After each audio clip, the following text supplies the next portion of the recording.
of our presentation this morning, or our webinar this morning, is promoting well-being after bereavement, and it's about finding our way together with that. And I've taken the approach of having quite a broad approach to this particular subject.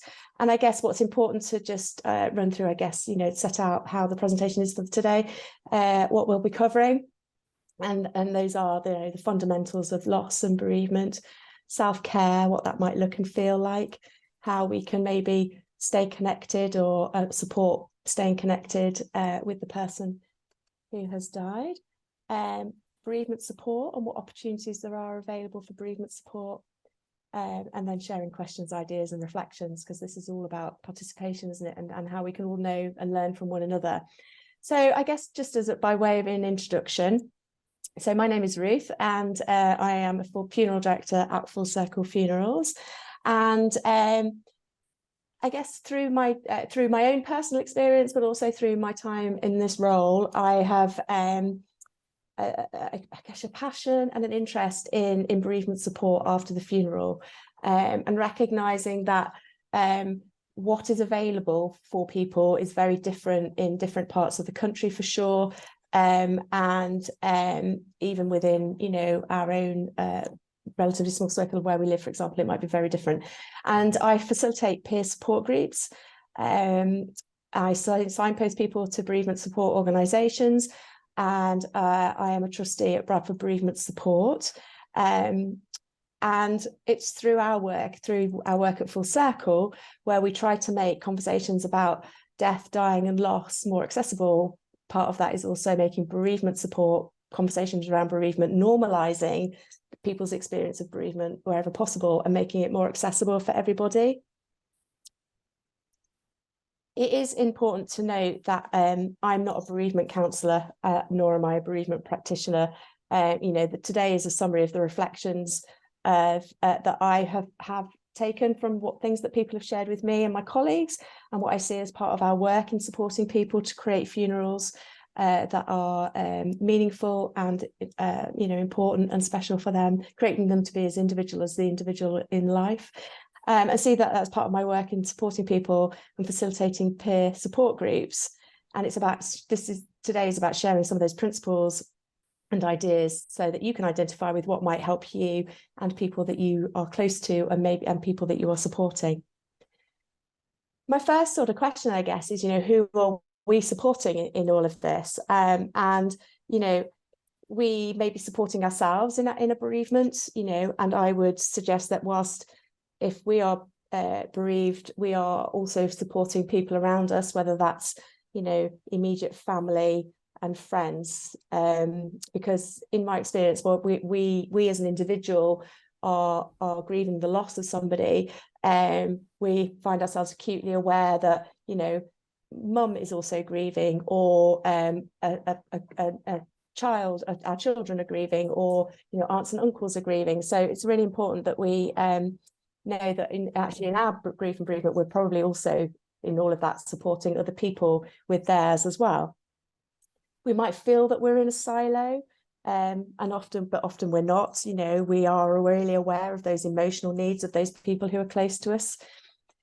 Every bereavement is different, and every person's grief is unique to them, and the nature of the death, whether it's an unexpected death or an expected death, the relationship with that person, whether it's a spouse, a partner, a parent, a sibling, a colleague, a friend, a child, those relationships are unique to us as individuals, aren't they? Our feelings about that relationship with that person also comes into how we feel in terms of our bereavement and our grief. Life is often complex and complicated, even families can be and often are complicated and complex. So that all plays into the emotion that is going on. We have our own way of processing things, don't we? People might identify themselves as being an emotional person, or a literal person, or a practical person. We might be somebody who compartmentalizes, and there's a whole spectrum of all of that in between everything. And there's no one maybe no one person and all of that as well. We can be very practical and logistical, but we could also be an emotional person. So I hope I'm trying to, I guess, put together a picture of, you know, things. This can be and often is quite complicated. And, you know, I started by talking about, you know, if we were bereaved and grieving and who we might be supporting around that. As an individual, it might be that our friend has been bereaved, and we recognise that we want to support them in some way, but we may not know how to do that, or the best way to do that might be that there's a colleague at work who's been bereaved, and, you know, what feels like the right way that we could support them in some way. An employer, you know, how is an employer looking after their employees when it comes to bereavement and support? So I heard this fantastic line the other day, which I thought was really really good, in the sense that somebody said, you know, grief isn't sexist, it isn't ageist, it isn't racist, it spreads out among many, many things, and every person, whether they realize it or not, at some point experiences a bereavement, and more than one bereavement, and will experience grief in their life. So I thought, you know, yeah, that identifies, doesn't it, that it's a unique experience to that particular person. You may very well already, you will know this, I guess, from those of you who work in the bereavement space, that you know, grief isn't something that gets talked about particularly very much. We as individuals may not talk about it very much. We certainly know that people don't you know, talk about death and dying in a very, you know, easy way or in a very open way, find it very difficult to have that conversation, and grief comes into that. You know, people find that very difficult and maybe keep it to themselves and keep it quite personal to those.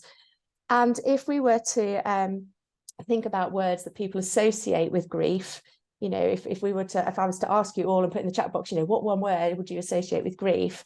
You know, the words that often come through are loss and isolation, fear, change, vulnerable, depression, questioning, memories, confusion. You know, there's lots of words there that, you know, are just one individual word that helps us to articulate what we identify grief feeling like.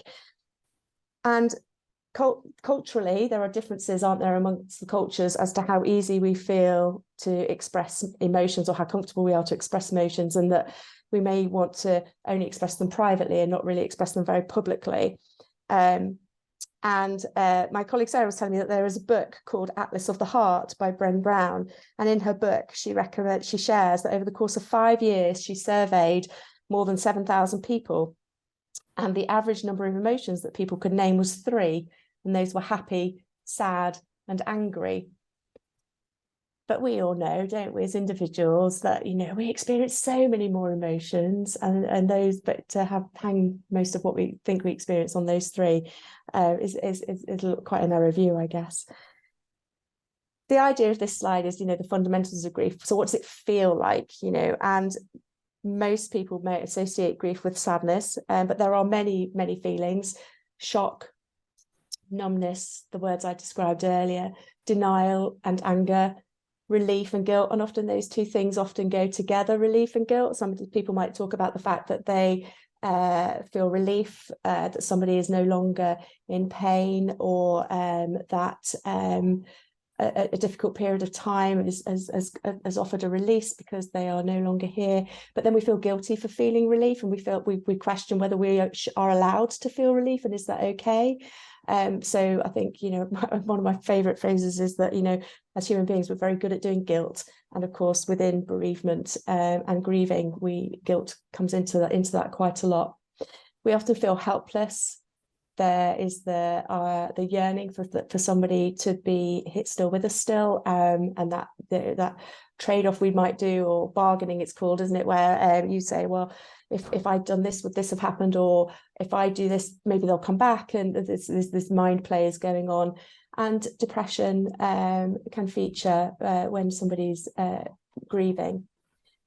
The physical manifestations of grief are probably less talked about than the emotional manifestations of grief. And those physical manifestations come about from the release of the stress hormones, the release of adrenaline, noradrenaline, that fight flight mode kind of, you know, response, to that. And, you know, that may result itself in headaches, joint pain, back pain, stiffness. Physiotherapists often report back that when they may have a client for the first time, or they meet a client who's been bereaved, they recognize that there's all this stress is held here, isn't it, often in our shoulders and our back and our necks. But somebody who may have had that pain for a long time may not necessarily be associating it back to a grief moment, to a bereavement and a grief moment. So that can come as a bit of a surprise when they then have that treatment, and it feels relief. But actually, if it's probably tied in with what's happened in the past. The digestive problems, that, you know, whether that's a loss of appetite, as a response to grief, our body doesn't absorb nutrients in the same way. So there is the long-term kind of effect of not absorbing, or malabsorption of nutrients and minerals. For those of you who are really interested in the nutrition aspect of grief, there is a webinar from last month by Sabine Horner on our website, and also a blog on our website that talks about that in far more detail than I can go into here, but is also really good understanding and explanation of how nutrition impacts on our grief, or how our grief impacts on nutrition, I should say. I do apologise. We know that people experience anxiety episodes and attacks during grief. That may manifest itself in chest pain and palpitations and difficulty in breathing. It's important to know that those things can happen as a part of grief. It's also important to recognise that those particular symptoms, you know, need medical attention, advice, because, you know, ultimately somebody needs to consider whether there is something else going on as well as, or other than that being a grief response. So, you know, seeking medical attention when somebody might experience chest pain, because that's an important consideration. And we know, don't we, that, you know, our that brain fog that people experience and talk about, that kind of like, I can't recall what you said to me only 5 minutes ago, and difficulty in sleeping. But sleep disruption is also a very normal part of what happens when we're grieving. And I think, you know, the idea of understanding all of this and knowing this is that, you know, we help to understand and normalize that this reaction that I'm having with it emotionally and physically is actually very normal. But there's also comes a point where also there are things that you need to recognize need, you know, medical attention and medical support and medical help. The principles of well-being and how we look after ourselves, how we look after other people, support and guidance and suggestions that we can make to people who we know are maybe are grieving and would need that. You know, the general principles of well-being in anybody's situation is good sleep, isn't it? Good nutrition, hydration and movement, and all of those principles apply. We just find it significantly harder to be able to do those things. But you know, trying to do something around our sleep. I've often wondered, you know, sort of like, you know, how does that change? You know, people's sleep patterns are disrupted, you know, absolutely are. What is it that shifts that allows that to change? And I don't know that I have the answer to that particularly, but we do know that obviously that sleep is disrupted. Nutrition, you know, the colours of the rainbow, that rainbow plate that we see sometimes around the description of, you know, trying to get a healthy balance of the right foods. Sabine's webinar and blog talks about the fact of the impact of what we probably do is we over caffeinate and we over sugar and we do all of these things, and the impact that then has on us and on our bodies and our digestion going forward doesn't help in the balance of trying to maintain sort of a healthy nutritional balanced state during grieving. Hydration is always important. And I don't mean hydration with wine. Obviously, I mean hydration with water and good fluids. Movement, you know, what feels good for you and suits you. Outside, being in nature. We know, again, from other presentations we've had, that being outside in nature is a really important part of just restoring a little bit of balance to ourselves. Little and regular might be more realistic than, you know, going out on a big half day hike or whatever it might be. You know, the opportunities to go walking with animals, walking alongside, and also walking with a friend or a colleague or whoever it may be. The opportunity to walk and walk side by side gives us the chance to talk and share. And, you know, talking is the therapy, I guess, that it, you know, we want it to be, that you're just talking and sharing. And often that's far easier doing that side by side with somebody than doing that face-to-face contact and you're not quite sure whether that's okay or not. We would also consider that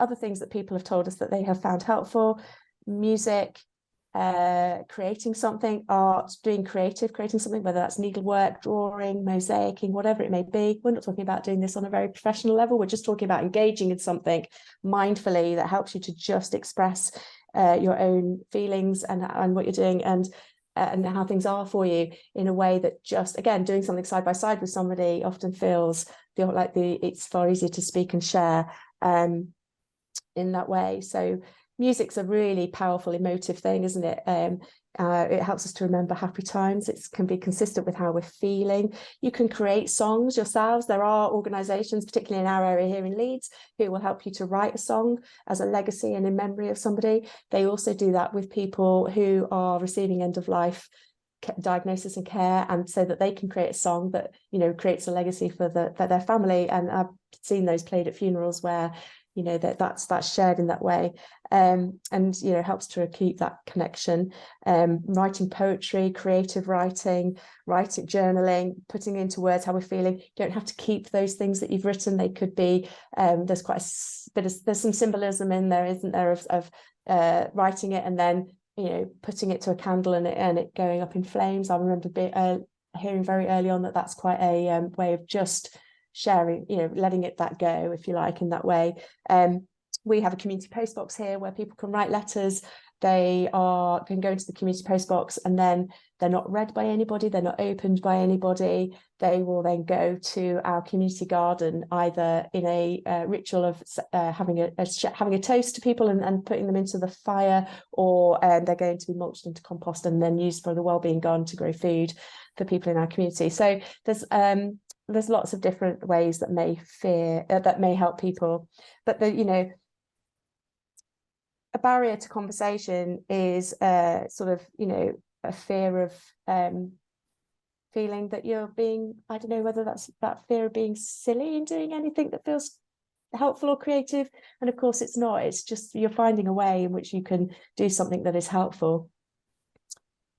There's been an increasing awareness, hasn't there, of remaining and staying connected, and the importance of that connection with somebody after they have died.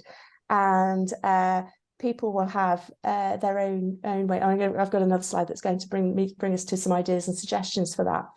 And, you know, who are we staying connected with? You know, self-care is about looking after ourselves in what is a very difficult time, and remaining connected in our family group, with our friends, staying connected with, you know, professionals. We might have that there are you know, professional people, whether that's counsellors or support groups or support workers, remaining, you know, connected with those people.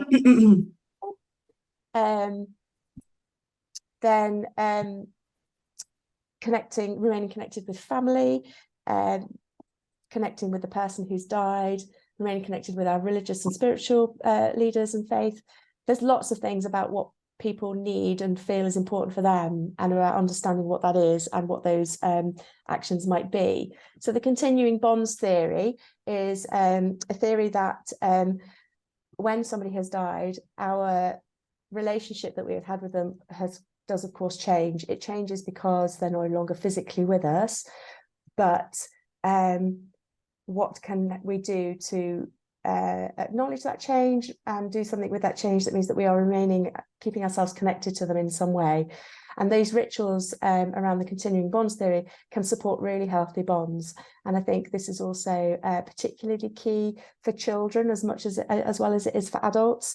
And there are some definite, you know, some key ideas about how that could be done. So, for example, I think we're all probably very familiar with the idea of headstones. And having a headstone as a physical place to go to, whether that's that we take flowers there, we go there on certain dates, It's part of our routine and our ritual. We go and have a chat, go put the world to rights, whatever that may be. There are rituals and bonds around ashes, whether that's the bringing people together to go and scatter those in a ritual or ceremonial way, whether that's having ashes sort of into jewelry, with planting with plants, or there's all sorts of different things that people do as part of that supportive process to support themselves during their grief, and future-proofing that in many ways, having knowing that for years to come that this is something that feels really important. Fingerprints and locks of hair, if those have been sort of looked after by family or funeral directors at the time, then there's lots of people who will make jewelry for those, or just having them knowing that they're there and safe is something you might want to do in the future. Continuing bonds includes places and objects. There might be particular places that are really special to go to and visit on a regular or on an annual basis, whatever that may be. Dates can be important as well, aren't they? That we know there are significant dates in the calendar that everybody recognises, like Mother's Day, Father's Day, Christmas, Easter, whatever those may be, but there's dates around the anniversary of when somebody died, when the funeral is, their birthday, and those may feel less obvious to colleagues and employers and things, but those are significant dates for the person who's grieving. The connection of food, you see the picture of the chocolate cake there, that picture comes from the fact that within that family, that making that cake is a connection to their grandmother who made that cake and shared that cake with them on many, many occasions. So the opportunity to make cake and talk about her and share her story, particularly with the younger people in the family who may not have met her or remember her particularly, is just a really lovely way of bringing that conversation in a very easy, natural way where you can just talk very, very easily or openly. We've talked about music and words and art, but memory making activity. So like Wilbur the bear there, who you can see who sat on the chair, is made from the clothes of somebody who died, and it's a very accessible, because they're not expensive, accessible way to have something that is just a reminder. Again, can go intergenerational, that can go across the generations as something that feels really powerful and special, and is a memory of and a connection to somebody. Other such things might be sand memory jars. So if you get different layers, colours of sand, you layer those into the jars. The idea being that, for example, the colour green, and these are particularly great for children, but again, not mutually exclusive, but the green you might say to the child, what does the green remind you of? And they might say, oh, going to the park and being pushed on the swings or playing on the roundabout or whatever that may be. What does the yellow, and putting that into the jar. So that's that memory. What does the yellow remind you of? It reminds me of that really icky vanilla ice cream we had, where the pigeon, the seagull came and nicked it, and we all had a good giggle because the seagull nicked it, and that ice cream, we didn't get to have it. Put that in. That's a memory that's created in that jar. Fill that jar up. Put that jar in a child's bedroom or wherever it may be, and that's an opportunity to just recall those stories, recall those memories, and talk about that person in a very, very simple way that just maybe is really helpful to people. And memory pebbles do the same thing. Draw colour pebbles, and you've got an opportunity just to do that. So hopefully I've just created a little bit of a sense of what the continuing bonds theory is, and how there are many ways in which that can be supported. The other aspect about how do we look after ourselves, how do we look after other people, how do we promote well-being, is about the idea of bereavement support. And what works for someone might change with time and with experience, and that's all absolutely fine. It's about knowing what's possible. And this stop exclusion criteria now. Could I ask you to put yourself on mute? Sorry, because we are recording. Sorry, is that me? It might be. I think I might be talking. Sorry, it's me. Could you put yourself on mute, Becca? Is that okay? I can't. Lovely. Thank you. So we might start. So a bereavement support, what does that look like? I think people easily recognise the idea that counselling is bereavement counselling is a bereavement support, and they might want to seek that out and want to know how and where to seek that out. And it's about knowing where to do that and how to do that. Bereavement counselling, particularly, I guess, since the pandemic, is offered now pretty much back to face-to-face. counselling. It's also offered remotely, so on Zoom, and it's also offered over the telephone, depending on the counsellor or the organisation who are offering the bereavement support. And I would suggest that sometimes we might not find the counsellor who feels like they're the right fit for us straight away, and that might feel very difficult. In fact, I would suggest it is very difficult, and it can put us off and can be a barrier to then seeking out further support. It takes energy, doesn't it, to seek out the person, to start the conversation, to spend time with them, to work out whether they are the right person for you.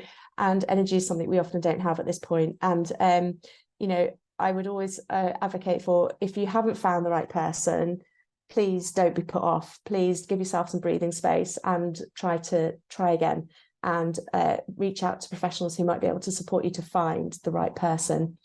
So that's sort of one-to-one support. There is group support. So within the counselling setting, it might be that counselling service offers group support and group counselling. And so hospices often offer this. If you've been in the care of the hospice, they often have bereavement support in place, and that can often be group support, where that might be over six sessions. It might be themed, as in a topic a week kind of thing. And then after those 6 weeks, people have made connections and might continue to meet, or it might be that I can pause for the moment, or it might be that they want to seek out other support. The other group support is peer support, peer bereavement support. And there is so much to be said for the idea that we gain a great deal of support from that, knowing that we are in a room, in a safe space with people who understand and get what we're feeling.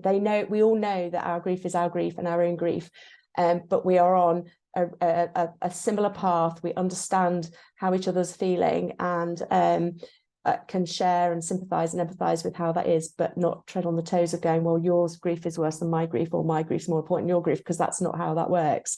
So peer support is, and also peer support, it might be that that's just what the person needs, and is really helpful to them. Or it might be that it's a holding space until counselling is available, where there might be a wait for counselling. So, and it's about identifying where peer support is. For some people, just knowing that there are podcasts they can listen to. So that Post a Grief Cast by Carrie Lloyd is an opportunity to listen to podcasts, and that helps you to recognise that you're not isolated or alone. Reading books, the books could be that they are more, what's the word I'm thinking of, either structured or analytical, in the sense that they talk about grief theories, theories of bereavement and grief, whether that's Walden or Kubler-Ross or whoever that may be, and give case studies to give examples to the different what they would word as the different phases of grief. Or it might be that it's a book that is more kind of in an infographic and just tries to help to normalise people's experiences in that way. Social media, there's lots of organisations and charities who offer support in particular circumstances, for example. So Widowed and Young is one example, and through their support group and on their website and on their social media, people may find that interacting with that, whether that's just reading it or whether that's actually actively involving in conversation with somebody in there, is just really helpful to help them not feel as alone or isolated as they were feeling, and helps to normalise what they're experiencing. And you can interact with that to a greater or lesser degree depending on what you want to do. And I would also say that listening to people, being in a room and listening to people, or being online and listening to people, is equally as helpful as taking part and talking and actively being involved in that, because again, that helps us to just recognise and identify that we are not alone in what we're feeling. Does the timing matter for this? Well, I mean, I'm in the camp that says, if you recognise that you want and need bereavement support, no, just try and access it, see where you can get it from, and go for it, wherever possible. Some counselling or counsellors would say that to have bereavement support, the bereavement needs to have been 6 months or greater, and so they would not set up any counselling, one-to-one counselling, until 6 months after the bereavement. I worked with a lady who found that barrier in place for her, and what she then did was sort out trauma counselling and trauma support, because actually that fitted equally as well as bereavement support and training. And so that's what she did. And then she moved into the bereavement space when it was deemed that time had passed. But I say I'm of the camp where, if you need and want support, you recognise you need and want support, let's see where we can try and find that. And there are different supports depending on whether that's particular circumstances. And the Good Grief Trust website acts as a directory nationally with over 800 organisations on there to help signpost people to different support. So even if you were struggling to find what you wanted locally, starting on the Good Grief Trust website might help to direct you in a direction of travel going forward. Talking in itself is therapy, isn't it? And that may involve reliving their experience. So sort of talking might, they might want to, the point of wanting to talk might mean going back, I guess, to the beginning, and they may want to go back to the beginning a number of times. And that may be difficult to hear, but what you're doing actually is helping somebody to solidify their process and their experience. And then by doing that, that then enables them to then sort of move forward to another part of the process that's going on. And active listening is key, isn't it, to all of this? Active listening, acknowledging, and all of those things that come with active listening. I wanted to touch a little bit on returning to work, because this is a tricky space, I think, that many people talk about with us about, going back to work and what that looks like and what can support us in all of that. And at some point there is a consideration of returning to work. And for some people, this actually is also maybe in the time in between the death and the funeral. Not necessarily just a consideration after the funeral has happened, and at what point after the funeral does somebody go back to work. For many people I've met, this is a consideration in between the death and the funeral, and particularly, I guess, in areas where there may be 3 or 4 weeks before the funeral happens, and that need and requirement to go back to work. We also need to recognise when returning to work that, what somebody needs will be different from the next person or the person alongside them, and that each is coming back to that statement at the beginning that everybody's very individual and their grief is unique to them, and that they may need different support at different times. But, what do people worry about when they're returning to work? And I'm going to come to this in the chat at the end, if that's okay. In your experience, what are people worrying about? What do employers consider when somebody's returning to work? Is there any consideration given to how this is going to be for the person coming to work? Does the company have a bereavement policy as such, and what does that look like? There's no statutory requirement for bereavement leave in terms of the number of days that may be. I've heard people say that they get 2 days bereavement leave. Other people say they get 6. Other that it's pro rata, believe it or not. Others that, it depends on somebody's attendance management. It's at the management's discretion. There's all sorts of different sort of things that I hear, I guess, around, what does bereavement or compassionate leave look like when people are going back to work? Some of the things, I guess, to consider: is it possible that there could be flexibility within the workplace to offer a phased return? Is that possible? And again, this is not me saying this is what everybody should be doing, because I recognise for employers, it's about managing what's possible from them and the role and their business and the organisation that they work for, isn't it? But I think my underlying thought is that, with kindness and compassion, we can move forward into what does returning to work look like. So, is there an opportunity for flexible hours? Is there an opportunity to work from home when we're having a day where being around people or interacting is feeling really difficult or struggling? Dare I suggest a duvet day where actually, just stepping out of bed is just impossible? I appreciate that could be very well a luxury for many organisations. I completely accept that that's a thing. When somebody is at work, is there a quiet space for them to go to? If they need to have that time away from what they're doing or time away from their colleagues or people? Is there an opportunity to have some time outside? I was recently speaking with a lady who said that in their lunch hour, her and a colleague went out for a jolly good stomp. And there was a real, we went for a stomp because we were really mad and we were really angry, and a stomp was just what we needed. And I thought, you know what? Yeah, absolutely. Go outside, be in the fresh air, be wherever you're working, wherever you can be. And if you just need to go and stamp your feet and have a good old moan or stomp or whatever, do it, because that's going to be really helpful for the setting your stall out, I guess, for the next hour or so as you go back into work. But I do think compassion and understanding is key to this. And I've heard lots of stories where there has been no compassion and there has been no understanding. And that's made it very, very difficult for those people going back to work, and has ultimately ended in them leaving that job and finding another role and working elsewhere, which again is challenging, isn't it? That takes energy and it takes time, and that's exhausting. And we're already, probably pretty exhausted at this point. And I think if we have a workplace where we know it's okay to not be okay, and we can go into that workplace knowing it's okay to not be okay, then that's got to help us in some way. And I think as well, if colleagues, and again, I'm trying to not be too idealistic in my little world, but if people have an awareness of anniversaries and significant dates, that could be really just that's supportive in its own way. I remember working with a colleague, and I remember saying to her one day, so it's going to be a tough week this week, isn't it? And she's like, how do you remember that? I said, well, I just know, but it's going to be a tough week. And she's like, yeah. And she immediately felt better for somebody saying, this is going to be a tough week, isn't it? Because it was the anniversary, coming up to the anniversary of her mum. And she just knew that if she needed to say anything to somebody, I had already got it for her, and that was all okay. Significant dates, you may not be aware of what those significant dates are, but it might be that you have an awareness that somebody's taken a day off that they in the middle of the week that they wouldn't necessarily do, and it could be that they've taken that day off because it is a significant date. They're giving themselves a bit of time away from work, want to go and do something, whether that's being with family, going to the grave, going to a significant place, just not being at work. It could be that that's why they've taken that day off, and they may not say to you that's why it is. And it might not be till they come back in the next day that they say it. So I guess it's just an awareness, I guess, that might be what's going on for somebody at that particular point. And I'd like to come back to later things that you have seen or have found helpful or unhelpful, because I think this is quite an important space. I'm not going to talk about this too much, but I'm just going to touch on the idea of vicarious trauma. So, and I think, through the last few years, we've seen this discussed more and more about what's vicarious trauma, what does it look like, what does it feel like?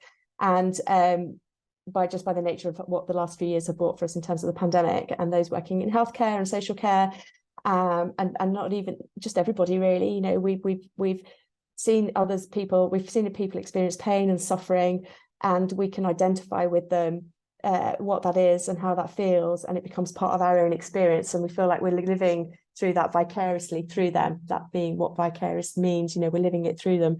And there's a close relationship, isn't there, that we form with our carers and the people that support us or support the person that we've been looking after. And we need to know that bereavement affects them too, or has affected us as carers or as support workers. And recognizing that our grief and our bereavement in that is valid. It's absolutely valid, and recognizing that that's what that is. I'm going to start to draw this to a close and open up the conversation with you all, if that's okay. But, what can we do to help each other and support and promote wellbeing during bereavement? Invite the conversation, say their name. We hear far too much, don't we, that people find themselves isolated in grief because people don't know what to say or how to say something to them, or they cross the road, or they won't say somebody's name, or they say things that they think are helpful, such as, have you not moved on yet? Or time has passed now, you need to be over this. And they say things like this to you, which they think is being helpful. But for anybody who's been bereaved and is grieving, 99.9% of the time report back saying that really wasn't helpful. I didn't find that helpful at all. But inviting the conversation and saying their name and saying, it might just be, for example, I was walking to work today and the blossoms were out and it really reminded me of springtime. Did your mum enjoy spring? Did your father enjoy spring? What does blossom, and just, I saw this today, that reminded me of them, and saying their name to them, and just not being afraid, I guess, to invite that conversation. You hear people say quite a lot, and how are you? And often people say, I know they don't mean that. They don't mean to know. They don't want to know how I am. As in, if I was to, I find myself going, well, I'm just fine. But actually, I'm not fine, because I don't think they want to hear how I am really. Because if I was to really tell them how I really was, it might not be a very easy or pleasant conversation. So how are you is a very big and broad statement, isn't it? And we put our barrier in our own way by thinking, well, they don't really want to know that.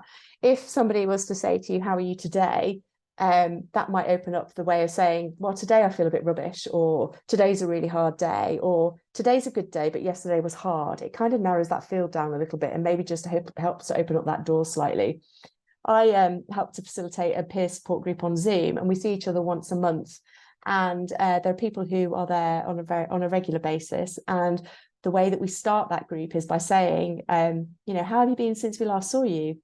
That means that I may not have seen you, I saw you last month, or I may not have seen you last month, it may have been 3 months, but how have you been? You know, what's that felt like for you? And that just helps to narrow down the, you know, how are you feeling, to how have you been since we last saw you? And it's really interesting because often in a month, I find it really interesting because often in a month, if one person has had a rubbish month, and I could use stronger words, but if somebody's had a rubbish month, often everybody else has, and it's a really easy, open way of going, oh, my goodness, it's not just me. I have found this really hard, and these are the things that I have found difficult. And other people may, or it may be that we get to a month and they go, this month's felt slightly easier. You know, has that been down to the fact that the clocks have changed? We've got the lighter nights, you know, and that opens up that conversation, and that makes that feel like we're just all engaging in that space, which I think is really important. I've touched on some activities that can support general well-being, and hopefully those are helpful. Well-being, bereavement well-being workshops, creative writing, opportunity to be out in nature, walking alongside somebody, or going talking as you're walking, writing, journaling, music, whatever that may be, just, you know, as and when you feel able to and want to.